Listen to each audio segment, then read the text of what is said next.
ഏവർക്കും സ്വാഗതം, വെൽക്കം, വണക്കം. ഇന്ന് ക്രിസ്ത്യാനികൾക്ക് പൊതുവെ കാണാപ്പാടമറിയാവുന്ന, മിക്കവാറും എല്ലാ വേദികളിൽ നിന്നും ഉരുവിടുന്നതും പല സാഹചര്യങ്ങളിലും അതിനെ ആസ്പദമാക്കി പ്രസംഗങ്ങൾ നടത്തുന്നതുമായ ഒരു വാക്യം. അത് സങ്കീർത്തനം 111 വാക്യം. ഓർത്തിരിക്കാൻ എളുപ്പമാണ്. 1-1-1-1-1. സങ്കീർത്തനം 111 വാക്യം. ഞാൻ അത് വായിച്ചിട്ട് അതിൻ്റെ പൊരുൾ എന്താണ് എന്ന് നമുക്ക് അന്വേഷിച്ച് മനസ്സിലാക്കാൻ ശ്രമിക്കാം. യഹോവ ഭക്തി ജ്ഞാനത്തിൻ്റെ ആരംഭമാകുന്നു.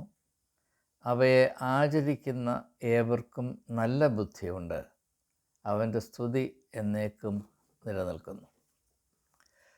ഞാൻ ഈ ചിന്തകൾ വേദപുസ്തകത്തിലെ ഒരു വാക്യത്തെ ആസ്പദമാക്കിയാണ് നിർവഹിക്കുന്നത് എങ്കിലും പരാമർശിക്കുന്ന വിഷയങ്ങൾ സാർവലൗകികമായ സത്യമാകയാൽ ജാതി മത ഭേദമന്യേ ഏവർക്കും കൈക്കൊള്ളാവുന്നതും പ്രയോജനം നൽകുന്നതുമായ അറിവുകളാണ് പങ്കിടുവാൻ ഉദ്ദേശിക്കുന്നത് എന്ന് ഹ്രസ്വമായി ആമുഖമായി സൂചിപ്പിച്ചുകൊണ്ട് ഈ ധ്യാനത്തിലേക്ക് പ്രവേശിക്കാം.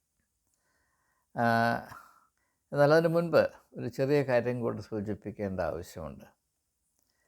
ഈ കഴിഞ്ഞ കാലങ്ങളിലെല്ലാം മതങ്ങളെ മനുഷ്യരിൽ നിന്ന് അകറ്റുന്ന കോട്ടകളായിട്ടാണ് പടുത്തുയർത്തിയിരിക്കുന്നത്. അത് ദൈവത്തോടും മനുഷ്യരോടും കാണിക്കുന്ന അതിക്രമമാണ്.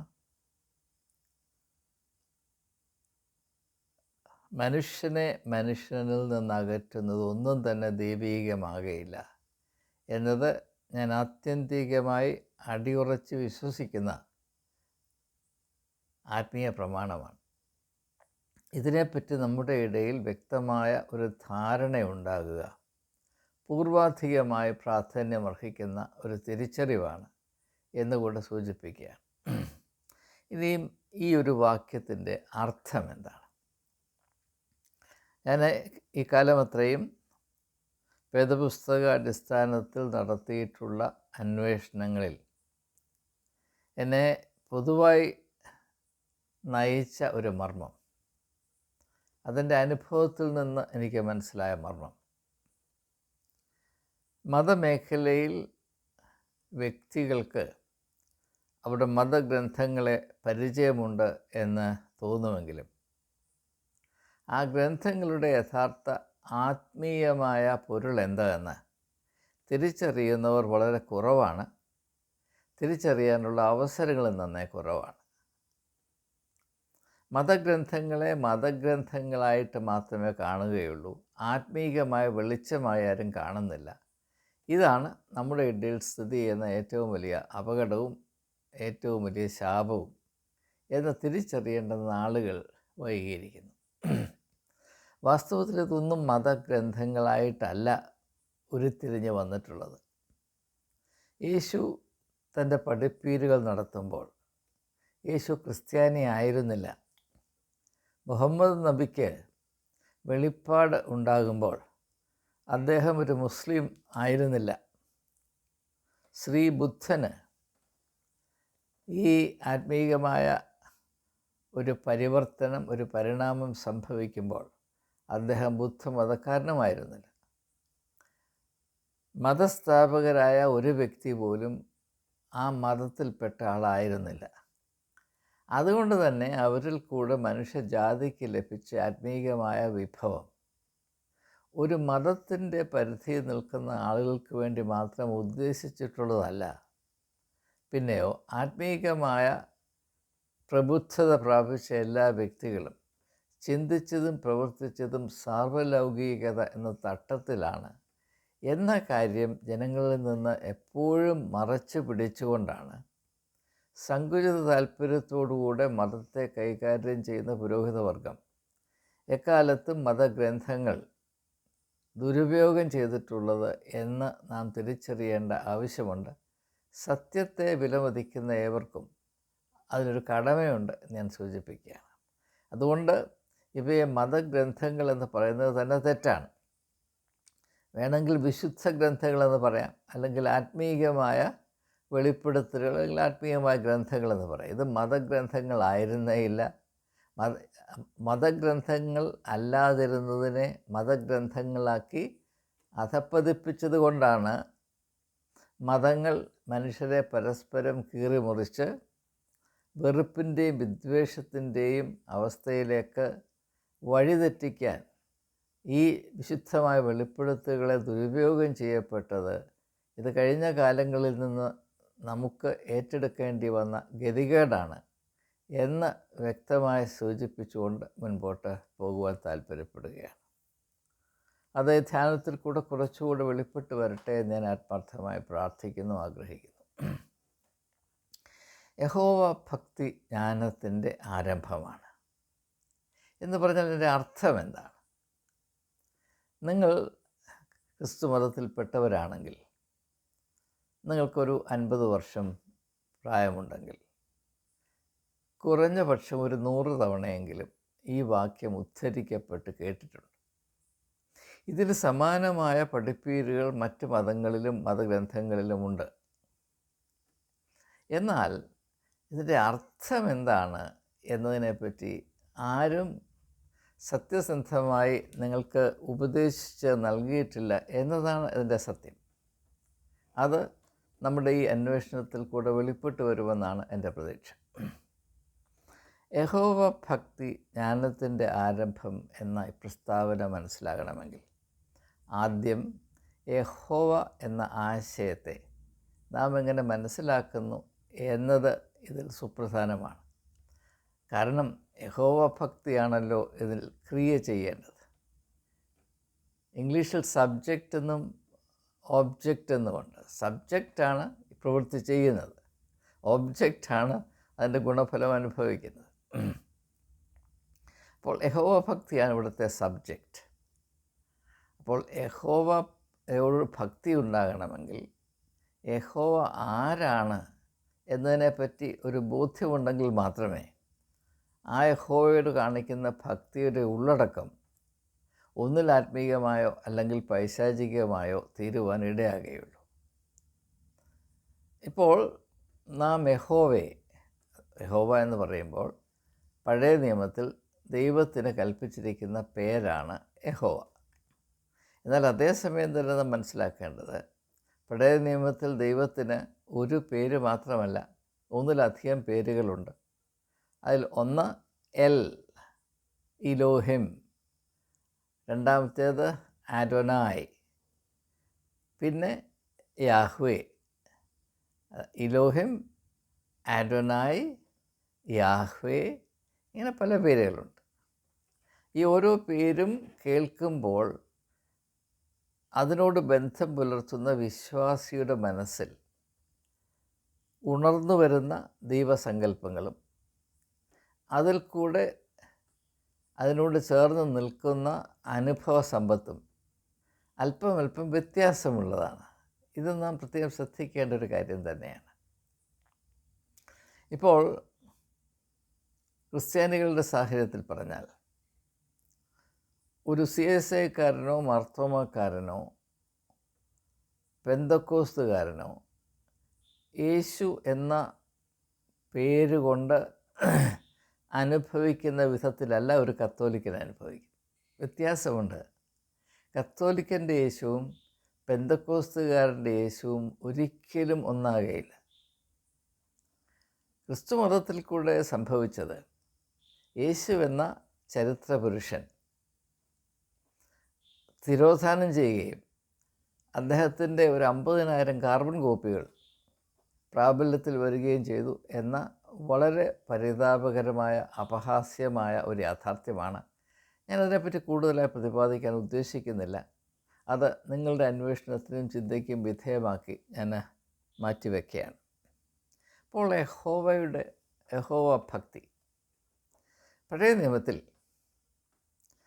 പല വിധത്തിലും യഹോവയെ പരിചയപ്പെടുവാൻ നമുക്കിടയാകുന്നുണ്ടെങ്കിലും ഏറ്റവും പ്രാധാന്യത്തോടുകൂടെ മറ്റെല്ലാറ്റിനും ഉപരി തല ഉയർത്തി നിൽക്കുന്ന ഒരു രൂപം അല്ലെങ്കിൽ ഒരു തിരിച്ചറിവ്, യഹോവ നിയമം നൽകുന്നവനാണ്. നിയമം നൽകുന്ന ഒരു ദൈവം, നിയമത്തിൻ്റെ ഉറവിടമായ ദൈവം.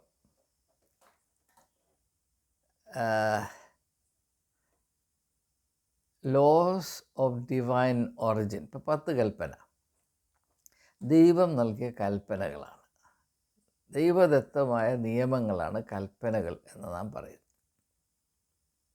അപ്പോൾ ഈ കൽപ്പനകൾ കഴിഞ്ഞ കാലങ്ങളിൽ നൽകപ്പെട്ടതാണ്. ഇപ്പോൾ 10 കൽപ്പനകൾ ഇസ്രായേൽ ജനതയ്ക്ക് ലഭിച്ച ശേഷം പിന്നെ നൂറ്റാണ്ടുകൾ കഴിഞ്ഞിട്ടാണ് യേശുവിൻ്റെ പരസ്യ ശുശ്രൂഷയിൽ കൂടെ ഒരു പുതിയ കൽപ്പന അവർക്ക് ലഭിക്കുന്നത്. അപ്പോൾ വളരെ വിരളമായി മാത്രം നൽകപ്പെടുന്ന ഒരു പ്രതിഭാസമാണ് ദൈവിക കൽപ്പന എന്നുള്ളത്. കാരണം എന്താണെന്ന് ചോദിച്ചാൽ, കൽപ്പനയും മനുഷ്യൻ്റെ സ്വാതന്ത്ര്യവും തമ്മിൽ എപ്പോഴും ഒരു വടംവലി ഉണ്ടാകും. There's an inevitable tension between God given laws and human freedom. നിയമങ്ങൾ കൂടുന്തോറും മനുഷ്യൻ്റെ സ്വാതന്ത്ര്യം കുറഞ്ഞുകൊണ്ടേയിരിക്കും. അത് നിയമം ഏതായാലും, ഇപ്പം നമ്മുടെ പാർലമെൻറ്റിൽ ഒരു നിയമം ഉണ്ടാക്കിയാൽ അതിൻ്റെ ഫലമായി ഉണ്ടാകുന്നത് സാധാരണ മനുഷ്യൻ്റെ സ്വാതന്ത്ര്യം കുറച്ചുകൂടെ കുറഞ്ഞു. എന്നാൽ അത് കയ്യൂക്കുള്ളവൻ്റെയും സ്വാധീനമുള്ളവൻ്റെയും സ്വാതന്ത്ര്യത്തെ ബാധിക്കുകയില്ല. കാരണം നിയമം ഏതൊക്കെ പ്രാബല്യത്തിൽ വന്നാലും അതിനെ മുറിച്ച് കടന്ന് അതിൻ്റെ യാതൊരു കെടുതിയും അനുഭവിക്കേണ്ടാത്ത വിധത്തിൽ ജീവിക്കാനുള്ള അവകാശം വരേണ്യവർഗത്തിനുണ്ട്, വർഗങ്ങൾക്കുണ്ട് എന്ന് നമുക്കറിയാം. സാധാരണ ജനങ്ങളെ നിയന്ത്രിക്കാൻ വേണ്ടി മാത്രമാണ് നിയമമുള്ളത്. എന്നാൽ ജനായത്ത രീതിയിൽ നിയമത്തിൻ്റെ കണ്ണിൽ എല്ലാവരും തുല്യരാണെന്നൊക്കെ പറയുകയും ചെയ്യും. കേൾക്കാൻ നല്ല രസവുമാണ്. പക്ഷേ അതും പറഞ്ഞുകൊണ്ട് അങ്ങോട്ട് ചെന്നാൽ കരഞ്ഞുകൊണ്ട് തിരിച്ചു വരേണ്ടി വരും. ഇതാണ് യാഥാർത്ഥ്യം. ഇത് വെളിയിൽ പറയാൻ കൊള്ളത്തില്ല, പക്ഷേ ഇത് തന്നെയാണ് യാഥാർത്ഥ്യം. അതിന് യാതൊരു സംശയവും വേണ്ട. ആ യാഥാർത്ഥ്യങ്ങളെ തിരിച്ചറിയുന്നതാണ് നമുക്ക് നന്ന് എന്നുകൂടെ ഞാൻ പറയുകയാണ്. അപ്പോൾ യഹോവ പരിശുദ്ധമായ നിയമങ്ങളുടെ ഉറവിടമാണ്. അതുകൊണ്ട് യഹോവ ഭക്തി എന്തെന്ന് ചോദിച്ചാൽ, ദൈവം നൽകിയിട്ടുള്ള നിയമങ്ങളെ നിരുപാധികം അനുസരിക്കുന്നതാണ് ഭക്തി. ഭക്തി തന്നെ 2 വ്യത്യസ്തമായ വിധത്തിൽ മനുഷ്യർ അറിയുന്നുണ്ട്, അല്ലെ നമ്മെ അറിയിച്ചിട്ടുണ്ട്. ഏറ്റവും പ്രാധാന്യം നൽകി നമ്മെ അറിയിച്ചിരിക്കുന്ന ഭക്തിയുടെ വിവക്ഷ പുരോഹിത വർഗം നിഷ്കർഷിക്കുന്ന ചില ആചാരങ്ങളെ കണ്ണുമടച്ച് യാന്ത്രികമായി നിർവഹിച്ചുകൊണ്ടേയിരിക്കുന്ന അവസ്ഥയാണ് ഭക്തിയായി നമ്മെ പഠിപ്പിച്ചിരിക്കുന്നത്. ഇത് പുരോഹിത വർഗത്തോടുള്ള ഭക്തിയാണ്. കൂടിപ്പോയാൽ സഭകളോടുള്ള ഭക്തിയാണ്. ഇതിന് ദൈവഭക്തി എന്ന ആശയവുമായി ഒരു ബന്ധവുമില്ല എന്നാണ് ഇന്നത്തെ യഥാർത്ഥത്തിലുള്ള സത്യം. കാരണം ഈ ആചാരങ്ങളൊന്നും തന്നെ ദൈവദത്തമല്ല, ദൈവത്താൽ നിഷ്കർഷിക്കപ്പെട്ടിട്ടോ അല്ലെങ്കിൽ നിയമിച്ചാക്കിയിട്ടുള്ളതോ അല്ല. ഇത് മനുഷ്യർ, പൗരോഹിത്യ വൃത്തിയിൽ ഏർപ്പെട്ടിരിക്കുന്ന മനുഷ്യർ അവരുടെ ബുദ്ധിക്കും താല്പര്യത്തിനും അനുസരിച്ച് കാലാകാലങ്ങളിൽ സൃഷ്ടിക്കുന്ന നുകങ്ങളാണ് ഈ നിബന്ധനകൾ എന്ന് നാം മനസ്സിലാക്കുന്നില്ല. എല്ലാ ആചാരങ്ങളും ഒരർത്ഥത്തിൽ നിബന്ധനകൾ കൂടെയാണ്. നിബന്ധനകളില്ലാത്ത ആചാരങ്ങളില്ല. ഉദാഹരണമായിട്ട് ആരാധന നടത്തണമെങ്കിൽ അതിൻ്റെ കാർമ്മികത്വം പുരോഹിതർ മാത്രമേ വഹിക്കാവൂ. അതൊരു നിബന്ധനയാണ്. നിങ്ങൾ ഏത് ആചാരവും പരിശോധിച്ച് നോക്കൂ, അത് നിൽക്കുന്നത് നിബന്ധന എന്ന അടിത്തറയിലാണ്. അപ്പോൾ ആചാരങ്ങൾ വളരെ ശുഷ്കാന്തിയോടെ ജനങ്ങളുടെ മേൽ അടിച്ചേൽപ്പിക്കാൻ പുരോഹിത വർഗം താല്പര്യപ്പെടുന്നതിൻ്റെ ഒരു കാരണം ആരാധന ആവർത്തിക്കുന്നതിൽ കൂടെ ജനം മെച്ചപ്പെടുമെന്നോ അവർ ദൈവത്തോട് കൂടുതൽ അടുക്കുമെന്നോ എന്ന ഉദ്ദേശം വെച്ചിട്ടേ അല്ല. അതിവിടെ അപ്രസക്തമാണ്. ആചാരങ്ങളിൽ കൂടുതൽ ജനം വ്യാപൃതരാകും തോറും പുരോഹിത വർഗത്തിൻ്റെ അധികാരത്തെ ജനം നിരുപാധികമായി സ്വീകരിക്കുകയും അവരുടെ ഇംഗിതത്തിന് വഴങ്ങി നിൽക്കുകയും ചെയ്യും എന്നതുകൊണ്ട് മാത്രമാണ് ഈ ആരാധനയ്ക്ക് ഇത്രമാത്രം, അതായത് ആചാരങ്ങൾ മാത്രം അടങ്ങിയിരിക്കുന്ന ആരാധനയ്ക്ക് ഇത്രമാത്രം അത് അർഹിക്കാത്ത പ്രാധാന്യം കൽപ്പിച്ചിരിക്കുന്നത് എന്ന് ജനം തിരിച്ചറിയേണ്ട നാൾ വളരെ വൈകിയിരിക്കുന്നു. അപ്പോൾ ഇത് ഭക്തിയുടെ ഒരു പരിവേഷമാണ്. എന്നാൽ ഭക്തിക്ക് മറ്റൊരു പരിവേഷമുണ്ട്. അതിവിടെ പറയുന്നത് യഹോവ ഭക്തി. യഹോവ ഭക്തി എന്ന് പറഞ്ഞാൽ അത് ആചാരങ്ങളെ ആവർത്തിക്കുന്നത് കൊണ്ട് യഹോവ ഭക്തി ആകുന്നു അല്ലെങ്കിൽ ആയിത്തീരുമെന്ന് നിങ്ങളെ ആരാണ് പഠിപ്പിച്ചത്? ഏതടിസ്ഥാനത്തിലാണ് അവർ നിങ്ങളെ പഠിപ്പിച്ചത്? യഹോവയെ സംബന്ധിച്ചിടത്തോളം ഈ ആരാധനയുമായി എന്താണ് ബന്ധം? ഉദാഹരണമായിട്ട് പഴയ നിയമത്തിൽ യഹോവയെ തിരിച്ചറിയുന്ന ഒരു വിധം ഇസ്രായേൽ ജനതയുടെ യുദ്ധത്തിൽ അവരെ നയിക്കുന്ന ദൈവമായിട്ടാണ്. ആ യുദ്ധത്തിൽ നയിക്കുന്ന യഹോവയും യഹൂദൽ പിൽക്കാരങ്ങൾ നടത്തിയ ആരാധനയും തമ്മിൽ എന്താണ് ബന്ധം? ആ ആരാധനയിൽ കൂടെ അവരെ യുദ്ധത്തിൽ നയിക്കുന്ന ദൈവത്തെ പ്രീതിപ്പെടുത്തി നിർത്താമെന്ന് അവനെ തെറ്റിദ്ധരിപ്പിച്ചതാണ്. എന്നാൽ അതേസമയം തന്നെ ദൈവത്തെ അറിയുന്നവൻ നീതിയുടെ പാതയിൽ സഞ്ചരിക്കണം എന്ന ഒരു തിരിച്ചറിവ് 21 സങ്കീർത്തനത്തിലുണ്ട്. നീതിയുടെ പാതയിൽ നീ എന്നെ നടത്തുന്നു. ഇന്ന ആചാരങ്ങളിൽ കൂടെ നീ എന്നെ നടത്തുന്നു എന്ന് വേദപുസ്തകത്തിൽ എവിടെയും പറഞ്ഞിട്ടില്ല, ഒരിക്കലും പറഞ്ഞിട്ടില്ല. അത് പുരോഹിതവർഗത്തിന് നിർബന്ധമാണ്, അത് അവരുടെ ആവശ്യമാണ്, അവരുടെ ഉദരപൂരണത്തിന് മാത്രം അത് സഹായിക്കുന്നതാണ്. ദൈവബോധമുണ്ടെങ്കിൽ മനുഷ്യൻ നീതിയുടെ പാതയിൽ സഞ്ചരിക്കും എന്നതാണ് തിരിച്ചറിവ്. മാത്രമല്ല, ദൈവബോധമുള്ളവൻ അനാഥനെയും വിധവയെയും പുറജാതിക്കാരനെയും കരുതും. മത്തായി സുവിശേഷം 25-ാം അധ്യായത്തിൽ യേശു നൽകിയ ആ ഉപമയിൽ, ചെമ്മരിയാടിൻ്റെയും കോലാടിൻ്റെയും ഉപമയിൽ, ഞാൻ അന്യനായിരുന്നു, നിങ്ങളെന്നെ കൈക്കൊണ്ടു. അന്യനെ കൈക്കൊള്ളുക ദൈവികമായൊരു ധർമ്മമാണെന്ന് നിങ്ങളെ ആരും പഠിപ്പിച്ചിട്ടില്ല. കാരണം പഠിപ്പിച്ചാൽ തട്ടുകേടാണ്. അങ്ങനെ ജനം അറിഞ്ഞു കഴിഞ്ഞാൽ വേലിയിൽ നിന്ന് അവർ പുറത്തു ചാടും. കാരണം ഈ വേലിക്കെട്ടിനുള്ളിൽ അന്യനെ അറിയുകയോ അംഗീകരിക്കുകയോ ചെയ്യരുത് എന്നതാണ് ഏറ്റവും പ്രാധാന്യം കൽപ്പിച്ച് നൽകിയിരിക്കുന്ന പ്രമാണം. യഹൂദൻ്റെ ശാപം അതായിരുന്നു, നിങ്ങൾക്കറിയാം. യഹൂദനും ശമര്യക്കാരും തമ്മിൽ ഒരു വിധത്തിലുള്ള ക്രയവിക്രയമോ ബന്ധമോ സാമീപ്യമോ സ്പർശനമോ പാടില്ല, തീണ്ടൽ.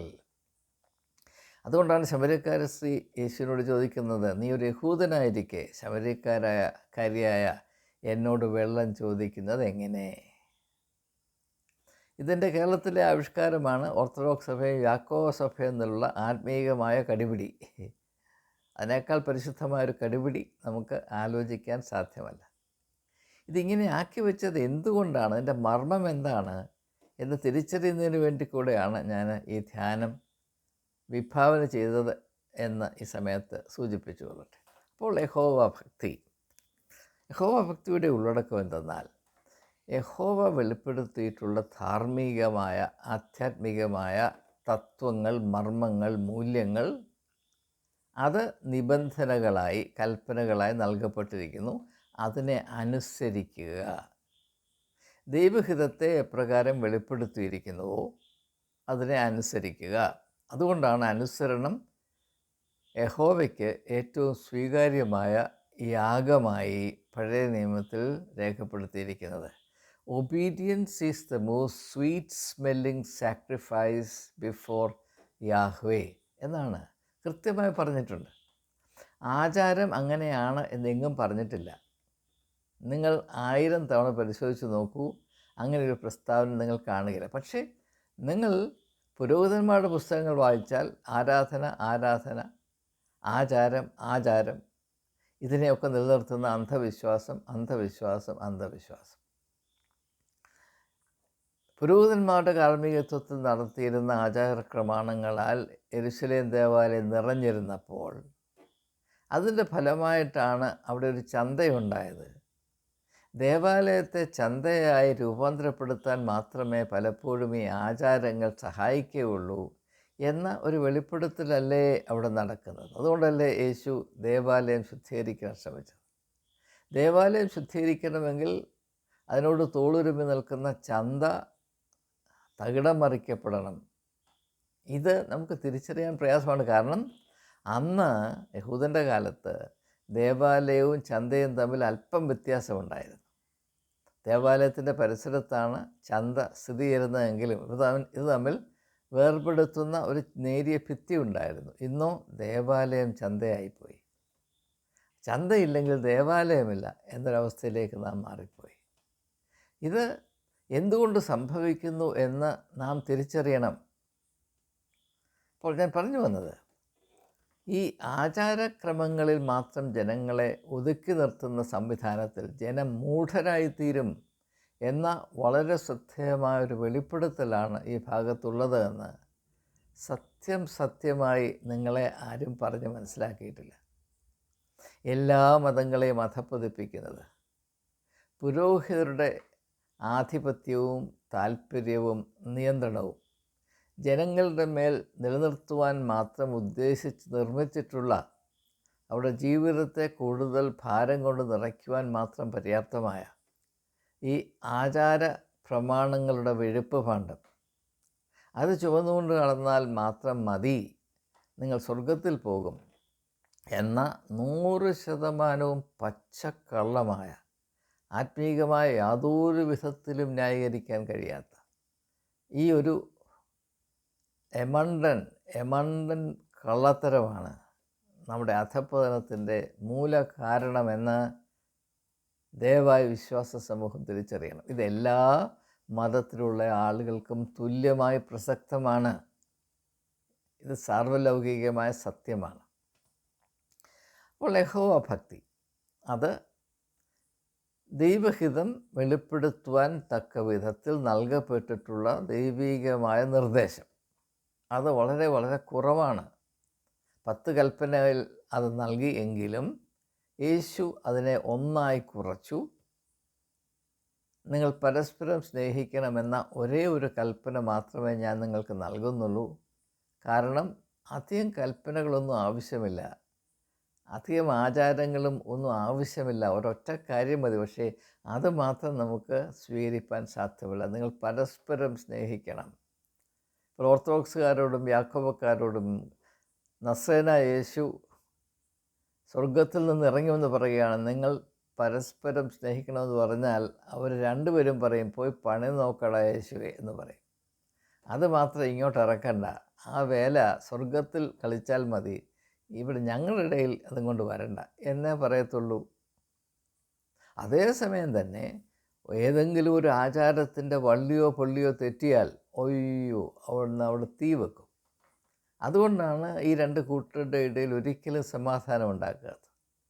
യാക്കോബ ഓർത്തഡോക്സ് തർക്കത്തിൻ്റെ ഉള്ളിൽ നിൽക്കുന്ന വിഷം എന്താണ്? ആചാരമാണ്, ആചാരക്രമങ്ങളാണ്. ആചാരത്തെ താങ്ങി നിർത്താനുള്ള നിയമാവലികൾ, ആചാരത്തിൻ്റെ നിയമാവലികൾ, അല്ലാതെ ദൈവികമായ ഒരു കണിക പോലും ഇതിനകത്തില്ല എന്ന് ഇപ്പോൾ ശ്രീൻ ഓർത്തഡോക്സ് സഭയിൽ നടക്കുന്ന അല്ലെങ്കിൽ സീറോ മലബാർ സഭയിൽ നടക്കുന്ന വലിയ ദ്വന്ദ്വയുദ്ധം, വിശുദ്ധ കുർബാന സംബന്ധിച്ചുള്ള ദ്വന്ദ്വയുദ്ധം, അവിടെ ഏത് ദൈവഹിതമാണ് നിർവഹിക്കപ്പെടുന്നത് അല്ലെങ്കിൽ ഹനിക്കപ്പെടുന്നത് നിങ്ങൾ അന്വേഷിച്ചിട്ടുണ്ടോ? അവരന്വേഷിക്കുന്നുണ്ട്. അവർക്കൊന്നും പ്രശ്നമല്ല. പുരോഹിതവർഗത്തെ സംബന്ധിച്ചിടത്തോളം അവർ രണ്ട് ചേരികളായി നിന്ന് പരസ്പരം കടിക്കുകയും തുഴിക്കുകയും ചെയ്യുന്നു. അവരുടെ പക്ഷത്ത് നിന്നുകൊണ്ട് എട്ടും പൊട്ടും അറിയാൻ വയ്യാത്ത വിശ്വാസികളെന്ന് പറയുന്ന ആളുകൾ, അവരെന്താണ് വിശ്വസിക്കുന്നതെന്ന് എനിക്ക് മനസ്സിലാകുന്നില്ല, അവരും ഇതിനകത്ത് കയറി തൊഴിക്കുന്നു എന്നല്ലാതെ ഇതിനകത്ത് എന്ത് മേന്മയാണുള്ളത്? മൃഗങ്ങൾക്ക് പോലും നാണക്കേടുണ്ടാകുന്ന വിധത്തിൽ പ്രവർത്തിച്ചു കൊണ്ടേയിരിക്കുന്നു. യാതൊരു തിരിച്ചറിയുമില്ല, ബോധമില്ല. ഈ ഒരു വലിയ നാടകം, അതിലേതാണ്ട് ആത്മീയതയുണ്ടെന്ന് മറ്റുള്ളവർ വിശ്വസിക്കണമെന്നാണ് ഈ പറയുന്നത്. അപ്പോൾ യഹോവ ഭക്തി ഇനിയും ജ്ഞാനം എന്നാലെന്താ? ഭക്തി എന്ന് പറഞ്ഞാൽ അനുസരണമാണ് എന്ന് ഞാൻ പറഞ്ഞു, അല്ലാതെ വെറും ആചാരങ്ങളല്ല. ദൈവഹിതം എന്ത് എന്ന് മനഃപൂർവ്വം അന്വേഷിച്ച് തിരിച്ചറിഞ്ഞ് അതിനെ അനുസരിക്കുന്നവൻ മാത്രമേ ഭക്തൻ എന്ന അവസ്ഥ പ്രാപിക്കുന്നുള്ളൂ എന്നതാണ് ഇന്നത്തെ സത്യം. ആ അളവുകോൽ വെച്ചാൽ നമ്മൾ ആരും തന്നെ ഭക്തരല്ല. അതുകൊണ്ട് തന്നെ നമ്മിൽ ദൈവികമായ തിരിച്ചറിവുകൾ, പരിജ്ഞാനം വസിക്കുന്നില്ല, പ്രവർത്തിക്കുന്നില്ല. ഈ ഒരു സത്യം തിരിച്ചറിഞ്ഞേ മതിയാകുകയുള്ളൂ. ഇനി ജ്ഞാനം എന്നാൽ എന്താണ്? അപ്പോൾ ഇംഗ്ലീഷിൽ fear of the Lord is the beginning of wisdom എന്ന വാക്കാണ്. വിസ്ഡം എന്ന് പറഞ്ഞാൽ അറിവല്ല, ജ്ഞാനം അല്ല. ജ്ഞാനം അതിൽ ഉൾപ്പെടുമെങ്കിലും അതിനേക്കാൾ ബൃഹത്തായ ആശയമാണ് വിസ്ഡം എന്നുള്ളത്. വിസ്ഡം എന്നതിന് നമുക്ക് പരിജ്ഞാനം എന്ന വാക്ക് ഉപയോഗിക്കാം.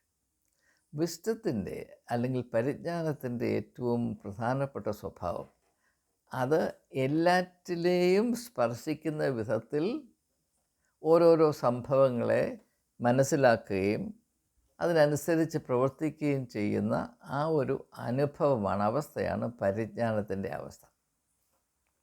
ഇപ്പോൾ പരിജ്ഞാനമില്ലാത്തൊരു വ്യക്തി ഒരു കാര്യം കണ്ടാൽ ആ സംഭവത്തിൻ്റെ ഒരു കോണ് മാത്രം പിടിച്ച്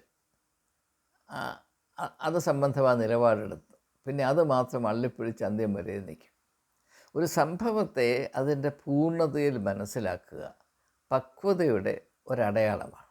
പക്ഷേ ഒരു സംഭവത്തിൻ്റെ പൂർണ്ണത എന്നാ മനസ്സിലാക്കുമ്പോൾ ആ സംഭവത്തിൻ്റെ മാത്രം ഈ ഒരു സാഹചര്യത്തിൽ ആ സ്പെസിഫിക് കോണ്ടെക്സ്റ്റ് നിൽക്കുന്ന കാര്യങ്ങൾ മാത്രമല്ല, എല്ലാ സംഭവത്തിനും അതിന് പുറകോട്ടുള്ള വിശാലമായ ഒരു സാധ്യതയുടെ ചക്രവാളവുമായി ബന്ധമുണ്ട്. ഒരുപക്ഷെ ഓരോ സംഭവത്തിലും ഒരു 1000-5000 വർഷത്തിൻ്റെ സാധ്യതകൾ കഴിഞ്ഞകാല ചരിത്രങ്ങൾ ഉൾപ്പെട്ടിട്ടുണ്ട്.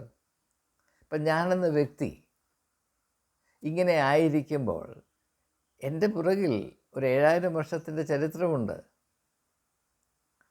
അപ്പോൾ ഞാൻ എന്തെങ്കിലും ഒരു കാര്യം മനസ്സിലാക്കാൻ ശ്രമിക്കുമ്പോൾ മാനുഷികമായ പരിമിതികൾ വളരെ ഏറെയാണ് എങ്കിലും എനിക്ക് പരിജ്ഞാനത്തോട് താല്പര്യമുണ്ടെങ്കിൽ ആ വസ്തുത അപ്പോൾ കാണുന്ന ആ ഒരു കഷ്ണമായിട്ട് മാത്രമല്ല ഞാൻ അതിനെ പരിഗണിക്കേണ്ടത്. മനുഷ്യരാശിയുടെ അനുഭവങ്ങളുടെ ആകെത്തുകയോടുള്ള ബന്ധത്തിൽ വേണം ഞാനതിനെ പരിശോധിക്കാൻ, മനസ്സിലാക്കാൻ. അപ്പം ഞാനെന്ന വ്യക്തിയെ മനസ്സിലാക്കണമെങ്കിൽ ഞാൻ ഒരു സ്വകാര്യ വ്യക്തി ആണ് നിശ്ചയം. പക്ഷേ അതേസമയം തന്നെ മനുഷ്യരാശി എന്ന ബൃഹത്തായ ഒരു വലിയ അനുഭവ സമുദ്രത്തിൻ്റെ ഒരു ചെറിയ കണി, ഒരു തുള്ളി വെള്ളം മാത്രമാണ് ഞാൻ. അപ്പോൾ ആ വലിയ മഹാസമുദ്രവുമായുള്ള ബന്ധത്തിൽ വേണം ഞാൻ എന്നെ തന്നെ മനസ്സിലാക്കുവാൻ, നിങ്ങൾ എന്നെ മനസ്സിലാക്കുവാൻ. ഞാൻ നിങ്ങളെ മനസ്സിലാക്കുന്നതും അപ്രകാരമായിരിക്കണം. അതുകൊണ്ടാണ് നിങ്ങൾ വിധിക്കരുത് എന്ന് യേശു പറയുന്നത്, ഡു നോട്ട് ജഡ്ജ്. കാരണം എന്താണെന്ന് ചോദിച്ചാൽ, ഇപ്രകാരം വേണ്ട വിധത്തിൽ മനുഷ്യരെ മനസ്സിലാക്കി, ഈ വിശാലമായ തലത്തിൽ മനസ്സിലാക്കി അവരെ പറ്റിയുള്ള സത്യങ്ങൾ തിരിച്ചറിയുവാൻ കഴിവുള്ളവർ ആരും തന്നെ ഇല്ല വാസ്തവത്തിൽ. അല്ലാതെ നിങ്ങൾ ബുദ്ധി ഉപയോഗിക്കരുതെന്നോ ധാർമ്മികമായ മൂല്യങ്ങൾ പ്രയോഗിക്കരുതെന്നോ എന്നല്ല എൻ്റെ അർത്ഥം. നിങ്ങൾക്ക് മനസ്സിലാകാത്ത കാര്യങ്ങളെപ്പറ്റി നിങ്ങൾ എങ്ങനെയാണ് ഇത്ര കട്ടായമായ നിലപാടെടുക്കുന്നത്? ഇതാണ് ചോദ്യം. അപ്പോൾ ഭക്തിയിൽ കൂടെ ഉദിക്കുന്ന ജ്ഞാനം, ദൈവത്തെ അനുസരിക്കുക, അതാണ് ഭക്തി എന്ന് നമ്മൾ കണ്ടു. ദൈവത്തെ അനുസരിക്കുമ്പോൾ നാം എങ്ങനെയാണ് ജ്ഞാനമുള്ളവരായിത്തീരുന്നത്? നാം ദൈവത്തെ അനുസരിക്കുമ്പോൾ എല്ലാറ്റിൻ്റെയും ആകെത്തുകയോട് ബന്ധം പുലർത്തുവാനുള്ള ഒരു ചുമതലബോധത്തിലേക്ക്, അച്ചടക്കത്തിലേക്ക് നാം പ്രവേശിക്കുന്നു. അതുവരെ അത് നമുക്ക് പ്രസക്തമല്ല. നാം ദൈവമക്കളാകുന്നു, നാം ദൈവത്തിലാകുന്നു എന്ന് നാം പറയുമ്പോൾ അതിൻ്റെ അർത്ഥം എന്താണ്? ഇതുവരെ തുച്ഛമായി മാത്രം നാം അറിഞ്ഞു, ഭാഗികമായി അറിഞ്ഞു, തുച്ഛമായി മാത്രം മനസ്സിലാക്കി, തുച്ഛമായ കാര്യങ്ങളെ മാത്രം അള്ളിപ്പിടിച്ചു നിന്നു. എന്നാൽ നാം ദൈവമക്കളാകുന്നു എന്ന തിരിച്ചറിവ് വരുമ്പോൾ തന്നെ, അല്ലെങ്കിൽ ദൈവികമായ കാഴ്ചപ്പാട് പ്രാപിക്കുമ്പോൾ, ഈ തുച്ഛമായതിനെ ഉപേക്ഷിച്ച് എല്ലാറ്റിൻ്റെയും ഏതിനെയെങ്കിലും പരിഗണിച്ചാൽ, പരിശോധിച്ചാൽ അത് എല്ലാറ്റിൻ്റെയും ആകെത്തുകയോടുള്ള ബന്ധത്തിൽ മാത്രം അത് പരിഗണിക്കുകയും മനസ്സിലാക്കാൻ ശ്രമിക്കുകയും ചെയ്യും. ഇപ്പോൾ നമ്മുടെ ക്രിസ്ത്യാനികളുടെ ഇടയിൽ മറ്റ് മതഗ്രന്ഥങ്ങളിലുള്ള കാര്യങ്ങളെ അറിയരുത്, അത് അറപ്പാണ്, തീണ്ടലാണ് എന്നുള്ള പഠിപ്പീരാണ്. അത് വിവരമില്ലാത്തത് കൊണ്ടാണ്. ഇപ്പോൾ വേദപുസ്തകത്തിലുള്ളൊരാശയത്തെ മനസ്സിലാക്കുവാൻ ഗുരു ഗ്രന്ഥ സാഹിബോ ഗീതയോ ഖുറാനോ അല്ലെങ്കിൽ സെൻ്റെ അവസ്ഥയോ ഇങ്ങനെയുള്ള പുസ്തകങ്ങൾ എന്നെ സഹായിക്കുന്നുവെങ്കിൽ അത് ഞാൻ സ്വീകരിക്കുന്നത് കൊണ്ട്, അത് ഞാൻ പ്രയോഗിക്കുന്നത് കൊണ്ട് എന്താണ് തെറ്റ്? ഇങ്ങനെയുള്ള നിബന്ധനകൾ വരുന്നതിൻ്റെ ഏക കാരണം ഭാഗികമായ ചിന്തകളാണ്. ഈ ഭാഗികമായ ചിന്തകൾ ദൈവത്തെ നിരാകരിക്കുന്നതിന് സമമാണ് എന്ന ആത്മീയമായ സത്യം ജനങ്ങൾക്ക് ഉപദേശിച്ചു കൊടുക്കപ്പെട്ടിട്ടില്ല. അവർ ഭാഗികമായ പഠിപ്പീരുകളുടെ അടിമകളാണ്. ഭാഗികമായതെന്തും നമ്മെ അടിമകളാക്കി മാറ്റുവാൻ മാത്രം ഉപയോഗപ്രദമാണ് അല്ലെങ്കിൽ സഹായിക്കുന്നതാണ് എന്ന് ജനം തിരിച്ചറിഞ്ഞേ മതിയാകുകയുള്ളൂ. ഭാഗികതയുടെ രാജാക്കന്മാരാണ് പുരോഹിതന്മാർ. ഞാൻ ആവർത്തിക്കുകയാണ്, ഭാഗികതയുടെ രാജാക്കന്മാരാണ് പുരോഹിതന്മാർ. അവരുടെ വാല് പിടിച്ച് നടക്കുന്നവൻ കുഴിയിൽ വീണു പോകും, കണ്ണടഞ്ഞു പോകും. അവരിൽ വിശ്വാസമുണ്ടാകുകയില്ല, അന്ധവിശ്വാസം മാത്രമേ ഉണ്ടാകുകയുള്ളൂ. ഈ അന്ധവിശ്വാസവും ഈ ഭാഗത്ത് വിഭാവന ചെയ്യുന്ന പരിജ്ഞാനവും തമ്മിൽ ശത്രുതയാണ്. ഇല്ലെന്ന് പറഞ്ഞാൽ ശരിയാവില്ല. ഒരു ബന്ധമുണ്ട്. എന്താണ്? ശത്രുതയുടെ ബന്ധമാണ്. ഇത് തിരിച്ചറിയേണ്ട നാളെ വൈകിയിരിക്കുന്നു. ഇത് തിരിച്ചറിയാതെ പോയതുകൊണ്ടാണ് കഴിഞ്ഞ കാലങ്ങളിൽ വിശ്വാസത്തിൻ്റെ മേഖല കലഹത്തിൻ്റെ മേഖലയായി മാറിയത്. അത് ഒരു മതം മറ്റു മതങ്ങളിലുള്ള കലഹം മാത്രമല്ല, അത് എക്കാലത്തും ഉണ്ടായിരുന്നു. അതിനേക്കാൾ മൂർച്ചയേറിയതാണ് ഒരു മതത്തിലുള്ള ആളുകൾ പരസ്പരം ചേരി തിരിഞ്ഞ് നടത്തുന്ന ഈ വലിയ കോലാഹലങ്ങൾ, അന്തഛിദ്രങ്ങൾ, കോലാഹലങ്ങൾ. ഇത് വളരെ പരിതാപകരമാണ്. ഏറ്റവും കൂടുതൽ രക്തം ചൊരിഞ്ഞിട്ടുള്ളത് ഒരു മതത്തിലെ ആളുകൾ തന്നെ അകത്ത് നിന്നുകൊണ്ട് പരസ്പരം നടത്തിയിട്ടുള്ള വിദ്വേഷങ്ങളും യുദ്ധങ്ങളും വെറുപ്പുകളുമാണ്. ക്രിസ്തുമത ചരിത്രം അറിയാവുന്ന ഒരു വ്യക്തി എന്ന നിലയിൽ ഞാനത് സാക്ഷ്യപ്പെടുത്തുകയാണ്. ഇത് പ്രത്യേകിച്ച് ആരോടും പറയേണ്ട കാര്യമില്ല, അറിയാൻ മേത്തൊരു നന്നേ കുറവാണ്. ഇംഗ്ലണ്ടും ഫ്രാൻസും തമ്മിൽ 100 വർഷം തുടരാതെ യുദ്ധം ചെയ്തു മതത്തിൻ്റെ പേരിൽ. ഒരേ യുദ്ധം. പിന്നെ മതങ്ങളോട് യുദ്ധം ചെയ്തു, ക്രൂശ് യുദ്ധം. മതത്തിനകത്ത് അന്വേഷിക്കുന്നവരെ പീഡിപ്പിക്കുന്ന നേതൃത്വം വിശ്വാസികളോട് നടത്തിയ യുദ്ധം, അതിൻ്റെ പേരാണ് ഇൻക്വിസിഷൻ എന്നുള്ളത്, സ്പാനിഷ് ഇൻക്വിസിഷൻ. മറ്റുള്ളവരോട് നടത്തിയ യുദ്ധം, അതിൻ്റെ പേരാണ് ഗോവ ഇൻക്വിസിഷൻ. ആദിമവാസികളെ, നേറ്റീവ്സിനെ, ഒരു പ്രദേശത്തിൻ്റെ മക്കളെ മതത്തിൻ്റെ പേരിൽ കൊന്നൊടുക്കിയ ഭീകരമായ ചരിത്രങ്ങൾ. അമേരിക്കൻ ഐക്യനാടുകളുടെ ആദിമവാസികളായ ആളുകളെ, സൗത്ത് അമേരിക്കയിലെ ആദിമവാസികളെ മതത്തിൻ്റെ പേരിൽ കൊന്നൊടുക്കാനായി ഉണ്ടാക്കിയ ദൈവശാസ്ത്രമുണ്ട്. അതായത് അങ്ങനെയുള്ള ആളുകൾക്ക് ആത്മാവില്ല എന്നും, അതായത് ക്രിസ്ത്യാനികളല്ലാത്ത, ക്രിസ്തുവിൽ വിശ്വസിക്കാത്ത ആളുകൾക്ക് ആത്മാവില്ല എന്നും, അതുകൊണ്ട് അവർ മൃഗതുല്യരാണെന്നും, അവരെ കൊല്ലുന്നത് മൃഗങ്ങളെ കൊല്ലുന്നത് പോലെ മാത്രമാണ്, അതിനെപ്പറ്റി പ്രത്യേകിച്ചൊന്നും മനസ്താപത്തിൻ്റെ ആവശ്യമില്ല എന്ന് പഠിപ്പിച്ച നാളുകൾ വളരെ അധികമാണ്. അതുകൊണ്ട് കൊന്നൊടുക്കിയിട്ടുള്ള ജനതയുടെ സംഖ്യ ഭീകരമാണ്. അതൊക്കെ ഒന്ന് സൂചിപ്പിക്കുന്നതിൻ്റെ കാര്യം, നാം എന്തിനെ വിശ്വസിക്കുന്നു എന്നതിനെപ്പറ്റി നമുക്ക് കാര്യമായ ഉത്തരവാദിത്വ ബോധമുണ്ടാകണം. അങ്ങനെ നാം വിശ്വസിക്കുന്നത് കൊണ്ട് അപകടം വർദ്ധിക്കുന്നുവെങ്കിൽ ആ വിശ്വാസം ദൈവികമല്ല, പൈശാചികമാണ് എന്ന് തിരിച്ചറിയാനുള്ള ഒരു ആത്മീയ ഊർജം നമുക്കുണ്ടാകണം. ഒരു നട്ടെല്ല്, മാനുഷികമായ നട്ടെല്ല് നമുക്കുണ്ടാകണം. അതില്ലാത്തതാണ് മതത്തെ ഒരു ശാപമാക്കി അധപ്പതിപ്പിക്കുവാൻ കാരണമായി തീർന്നത് എന്ന് സൂചിപ്പിച്ചുകൊണ്ട് ഞാൻ ഈ ഭാഗം ഒരിക്കൽ കൂടെ വായിപ്പിച്ച് ഈ ചിന്ത ഉപസംഹരിക്കുകയാണ്. യഹോവ ഭക്തി ജ്ഞാനത്തിൻ്റെ ആരംഭമാകുന്നു. ഭക്തി എന്തുകൊണ്ടാണ് ഇപ്പോൾ ഭക്തി കൂടുന്തോറും മനുഷ്യൻ മൊണ്ണയായിത്തീരുന്നത് എന്ന് നാം ദയവായി ചിന്തിക്കേണ്ട ആവശ്യമുണ്ട്. അവയെ ആചരിക്കുന്ന എല്ലാവർക്കും നല്ല ബുദ്ധിയുണ്ട്. പിന്നെ എന്താണ് ഇപ്പോൾ മനുഷ്യൻ പോത്തുപോലെ ആയിത്തീരുന്നത്? മനുഷ്യൻ പോത്തുപോലെ ആയി എന്ന് പറഞ്ഞാൽ പോത്ത് എന്നെ വന്ന് കുത്തും, പോട്ടെ, അതുകൊണ്ട് അവൻ്റെ സ്തുതി എന്നേക്ക് നിലനിൽക്കുന്നു. അങ്ങനെയുള്ള മനുഷ്യനെ കാണുമ്പോൾ മറ്റുള്ളവർക്ക് ബഹുമാനം തോന്നും എന്നാണ് ഇവിടെ പറയുന്നത്. ഇവിടെ ദയവായി മനസ്സിലാക്കുക, അടിസ്ഥാനപരമായ ആത്മീയ തിരിച്ചറിവിൽ നിന്ന് നാം തുലവും വഴുതിപ്പോയി. അതുകൊണ്ട് നാം മടങ്ങി വന്ന് സത്യത്തിൻ്റെയും നീതിയുടെയും മനുഷ്യത്വത്തിൻ്റെയും മഹനീയമായ പാതയിൽ വീണ്ടും സഞ്ചാരം ആരംഭിക്കണം എന്ന് വിനീതമായി അപേക്ഷിച്ചുകൊണ്ട് ഈ യാത്രയിൽ ജാതി മത വർണ്ണ ലിംഗഭേദമന്യേ എല്ലാവർക്കും ഒന്നായി കൈകോർത്ത് പിടിച്ച് സന്തോഷത്തോടെ ജീവനെന്ന പ്രതിഭാതത്തെ സത്യസന്ധമായി ആഘോഷിച്ചുകൊണ്ട് നമുക്ക് യാത്ര തുടരുവാൻ അവകാശമുണ്ട്. ആ അവകാശത്തെ വീണ്ടെടുക്കുക എ ടെമ്പിൾ ഓഫ് തോട്ട്സ് എന്ന നമ്മുടെ യൂട്യൂബ് സംഗമത്തിൻ്റെ സുപ്രധാനമായ ലക്ഷ്യമാണ് എന്ന് ഞാൻ ആധികാരികമായി വെളിപ്പെടുത്തുകയാണ്. അതിൽ സഹകരിക്കുന്ന ഏവരെയും സർവശക്തനായ ദൈവം കലവറയില്ലാതെ അനുഗ്രഹിക്കട്ടെ എന്ന് ആത്മാർത്ഥമായി പ്രാർത്ഥിച്ചുകൊണ്ട് വാക്കുകൾ ഉപസംഹരിക്കുന്നു. ജയ് ഹിന്ദ്.